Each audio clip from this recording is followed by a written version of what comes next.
වටමේස සාකච්ඡාවක් දෙන්න බැයි නම් අපි ආරාධනා කරනවා ප්‍රසිද්ධ සංවාදයකට ඇවිල්ලා ඔබට පුළුවන් අපි වැරදි කියන එක පෙන්නන්න. මේක දෙන්න බැරි නම් අඩු ගානේ දෙන්න බැරි හේතුව අදාළ පාර්ශවකරුවන් ගෙන්නලා කියන්න පෞරුෂයක් තියෙනවා.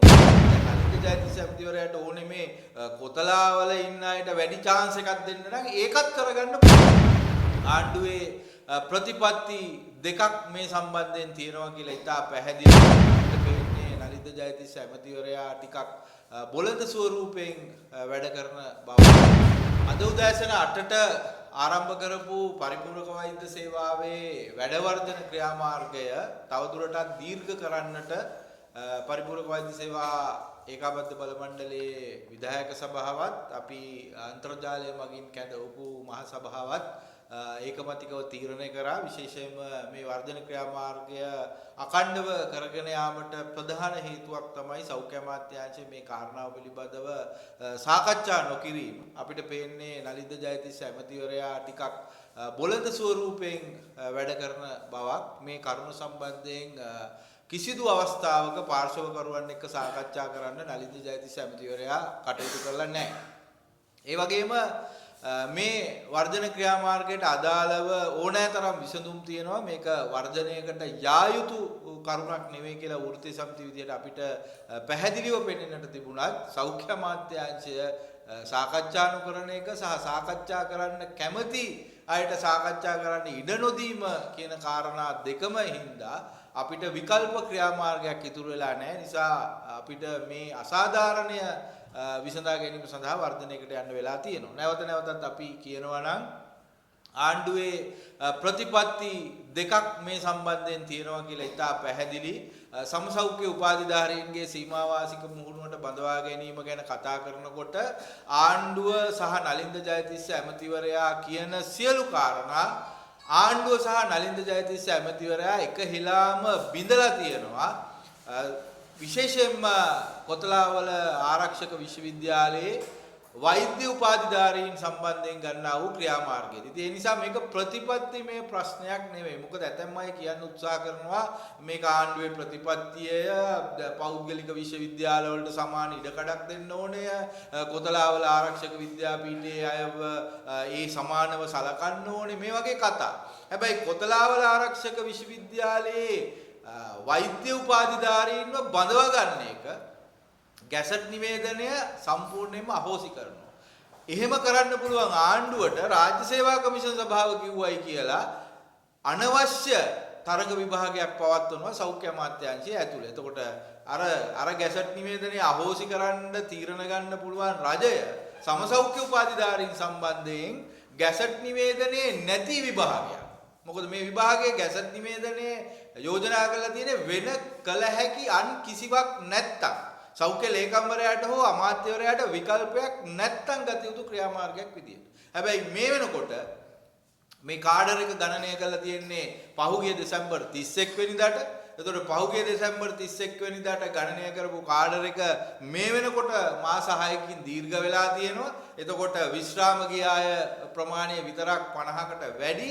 ඊළඟට මේ උපාධිධාරීන් සීමාවාසික පුහුණුවට බඳවා ගත්තාම රාජ්‍ය සේවයට බඳවා ගැනීම සඳහා තව මාස 6ක කාලයක් තියෙනවා. එතෙන්දිත් අපිට 50කට වඩා වැඩි ප්‍රමාණයක් එකතු වෙනවා. එතකොට මේ සියල්ල එකතු කරාම අපිට දැනට සුදුසුකම් ලැබලා තියෙන උපාධිධාරීන් ප්‍රමාණයට වඩා විශාල කාඩර් එකක් එකතු වෙනවා. ඉතින් ඒ හින්දා දැන් නලින්ද ජයතිස්ස ඇමතිවරයාට ඕනේ මේ කොතලාවල ඉන්න අයට වැඩි chance එකක් දෙන්න නම් ඒකත් කරගන්න පුළුවන්. දැන් විභාගයක් තියලා තිනවා උන්ට.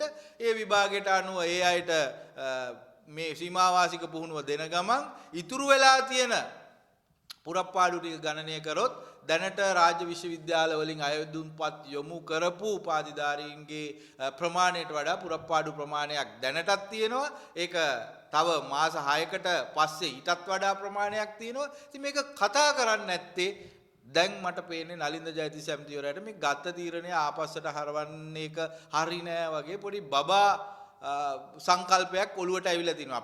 අපි නලින්ද ජයතිස්ස ඇමතිවරයාට කියනවා මේ ප්‍රශ්නේ විසඳුවාට පස්සේ අපි ඕක කියා විහිළු කර කර යන්නේ නැහැ. ඒකට බය වෙන්න එපා. ඒ හින්දා ප්‍රශ්න විසඳන්න. දැන් ඇමතිවරයෙක් වගකියුතු ඇමතිවරයෙක් විදිහට වැඩ කරනවා නම් ප්‍රශ්නේ දුර දිග යවන්නේ නැහනේ. ඉතින් අපි ජනාධිපතිවරයාට ඒ වගේම මේ ආණ්ඩුවේ ඉන්න ජ්‍යෙෂ්ඨ ඇමතිවරුන්ට කියන්නේ කරුණාකරලා මේ ඇමතිවරයාගේ තියෙන මේ බොළඳ සිතුවිලි වලින් පොඩ්ඩක් එහාට මෙහාට කරලා හරිනියවල සූර්ය හරි බ්ලාල් කාන්ත හරි ජනාධිපතිතුමා හරි මේකට මැදිහත් වෙන්න අපි බලාපොරොත්තු වෙනවා. නැවතත් ඔබට මේ කාරණාව දැනුම් දෙන්න. ඉතින් මේ කාරණාවේදී ඊටාම පැහැදිලිව විසඳිය හැකි ප්‍රශ්නයක්. මේක ඊගෝ එකක් කියන්නත් බෑ. මේක නිකන් බොළඳ උවමනාවක් එක්ක සාකච්ඡාවක් දෙන්නේ නැතුව හැංගෙන එක මගාරින එක තමයි නලින්ද ජයතිස්ස ඇමතිවරයා කරලා තියෙන්නේ. ඉතින් අපි කියන්නේ මේක දෙන්න බැරි නම් අඩු ගානේ දෙන්න බැරි හේතුව අදාළ පාර්ශවකරුවන් ගෙන්නලා කියන්න පෞරුෂයක් තියෙන්න ඕන. අපි ඒකයි අපි නලින්ද ජයතිස්ස ඇමතිවරයාට කියනවා හරි වටමේස සාකච්ඡාවකට ඇවිල්ලා මේක කියන්න බැයි නම් ප්‍රසිද්ධ මාධ්‍යක විවාදයකට එන්න අපිත් එක්ක ඔබ කියන කාරණා තහවුරු කරන්න පුළුවන් නම් ඔබ හොඳ කතිකෙක් රටම පිළිගත්ත කෙනෙක් පාර්ලිමේන්තුවේ හොඳ කතිකෙක් කැබිනට් මණ්ඩලයේ ප්‍රකාශකයා. ඉතින් ඔබට බැරි නෑනේ අපිත් එක්ක සංවාදයක් කරලා අපිව ජයග්‍රහණය කරන්න. ඉතින් ඔබ මේ කියන කාරණාව සාධාරණ නම් අපිට වටමේස සාකච්ඡාවක් දෙන්න බැයි නම් අපි ආරාධනා කරනවා ප්‍රසිද්ධ සංවාදයකට ඇවිල්ලා ඔබට පුළුවන් අපි වැරදි කියන එක පෙන්වන්න. අපි අනවශ්‍ය එකක් කරන්න කියලා පෙන්වන්න. එහෙම නැත්නම් අපි වෙන මොනවා හරි දේශපාලන කුමන්ත්‍රණයක් කරන්න කියලා පෙන්වන්න. ඒ නිසා මේ ඕනෑම ක්‍රමයකට අපි ඉල්ලන්නේ මේ පාර්ශවකරුවෝ එක්ක සාකච්ඡා කරන විධිමත් ක්‍රියාමාර්ගයට යන්න. එහෙම නැති වුණොත් අපිට වර්ජනය කරන්න වෙනවා. ඒතර වර්ජනයේදී මිනිස්සු අසරණ වෙනවා, රෝගීන්ට පීඩාවක් ඇති වෙනවා. ඉතින් ඒ සියල්ල අපි අපේ මට්ටමින් පුළුවන් තරම් විසඳා ගනිමින් මේ ක්‍රියාමාර්ගයට යනවා. හැබැයි මේ රටේ රෝගියෙකුට කිසියම් හෝ ගැටලුවක් මේ වර්ජනය නිසා ඇති වුණොත් ඒක 100%ක් නලින්ද ජයතිස්ස සහ අනිල් ජාසිංහ කියන දෙන්නා බාර ගන්න ඕනේ. මොකද අපි අනිල් ජාසිංහවත් අමතක කරන්නේ නැහැ මෙතෙන්දී. ලංකාවේ සෞඛ්‍ය අමාත්‍යාංශයේ ප්‍රශ්න විසඳන්න ඕනේ ඇත්තටම ඇමතිවරයාට මෙහායින් සෞඛ්‍ය ලේකම්වරයා. මොකද හිටපු ඇමතිවරු දැන් කේලිය ඇමතිවරයා ඉන්න කාලේ ඊට පස්සේ රමේෂ් පතිරණ ඇමතිවරයා ඉන්න කාලේ ඔය නිමල් සිරිපාල සිල්වා ඇමතිවරු ඉන්න කාලේ මේ වගේ අර දඩබ්බර ගති පැවතුම් එහෙම නැත්නම් මේ පොඩි ඊගෝ උමනාවන් එක්ක වැඩ කරපු ඇමතිවරු නොහිටියේ නෑ.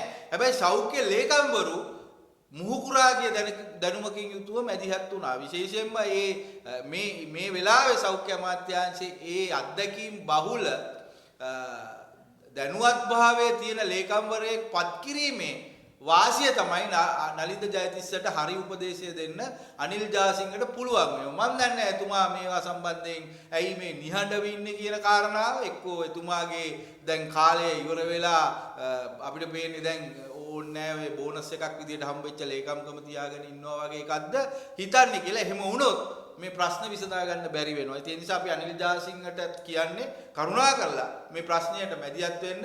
මේ ප්‍රශ්නය මෙච්චර දුර දිග ගිහිලා තියෙන්නේ ඔබේ මැදිහත් වීම නැති නිසා. ඒ වගේම අමාත්‍යවරයාට මඟ පෙන්වීමේ වගකීමක් සෞඛ්‍ය ලේකම්වරයා විදියට විෂයානුබද්ධව ඔබට තියෙනවා. ඉතින් මේ සියල්ල සිද්ධ වෙන්නේ නැති නිසා මේ ඇතිවෙච්ච වර්ධනය සහ දිග්ගැසෙමින් තියෙන වර්ධනයට වග කියන්න ඕනේ. වෘත්තීය සමිති විදියට අපි නෙවෙයි, වෘත්තිකයෝ විදියට ඒ වර්ධනය කරපු අය නෙවෙයි. අනිවාර්යයෙන්ම මේකට වග කියන්න ඕනේ සෞඛ්‍ය ලේකම්වරයා, සෞඛ්‍ය අමාත්‍යවරයා සහ සෞඛ්‍ය පරිපාලනය.